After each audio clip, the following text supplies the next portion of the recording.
Bonjour René Songo. Alors on va parler d'un virus pas très connu, le virus du papillome humain, même si c'est 2 L, ça se lit, virus du papillome.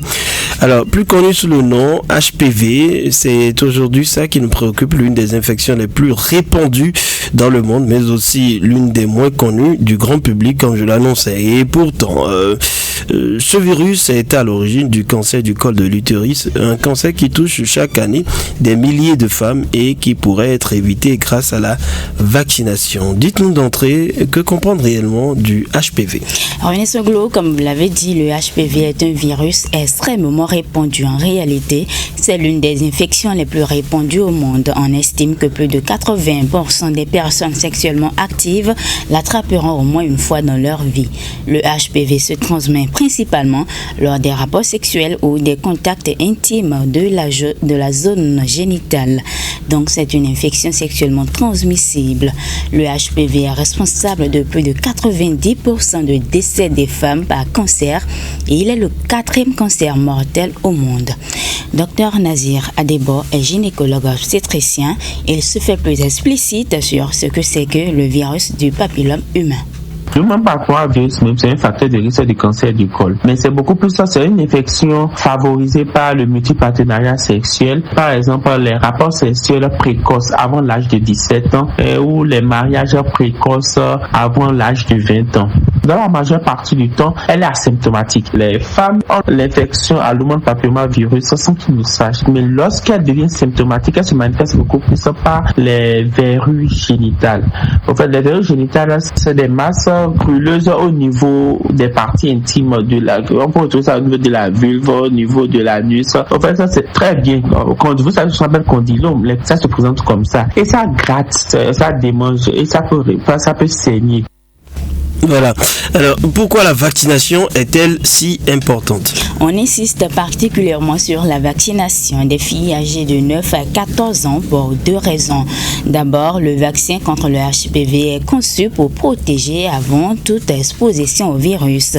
Or, le HPV se transmet par contact sexuel ou intime à cet âge. Les enfants n'ont pas encore débuté leur vie sexuelle, ce qui garantit que leur organisme est totalement vierge de toute infection au HPV. Dans ces conditions, la réponse immunitaire est beaucoup plus forte. Le vaccin fonctionne mieux et offre une protection presque totale contre les types de HPV responsables du cancer du col de l'utérus. Ensuite, il y a une question d'efficacité.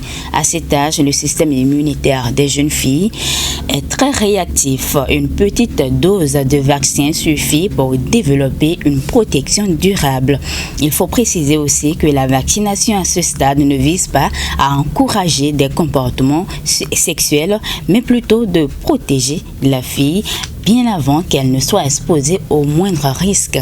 Enfin, il est important de noter que la vaccination à cet âge contribue également à réduire la circulation du virus dans la population. Plus les jeunes filles sont vaccinées tôt, plus le risque de transmission diminue au fil des années. C'est à la fois une protection individuelle et un acte de santé publique.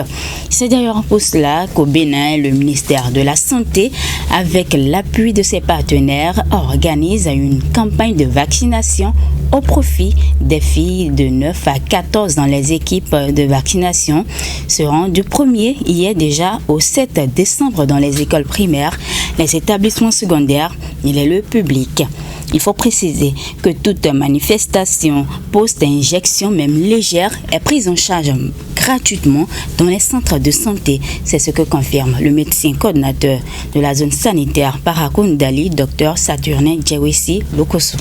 Le vaccin contre l'HPV est un vaccin efficace, mais également bien toléré.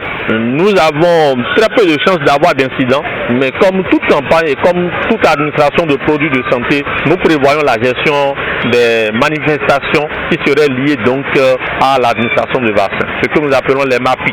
Alors, lorsqu'il y aura une situation de manifestation adverse post-immunisation, nous avons prévu d'abord que les équipes administrent de paracétamol au besoin, selon la raison, mais surtout, les dispositions sont prises dans tous les centres de santé de la commune de Parakou et de Ndali, également dans les hôpitaux de zone au centre hospitalier universitaire départemental du Borgou pour que des cas qui seront envoyés pour ces MAPI soient pris en charge gratuitement. Voilà, revenez sur le groupe, vous venez d'écouter les propos du médecin coordinateur de la zone sanitaire Parakoundali. Les filles sont donc invitées à sortir massivement et se faire vacciner. Les parents également sont invités à sensibiliser leurs enfants.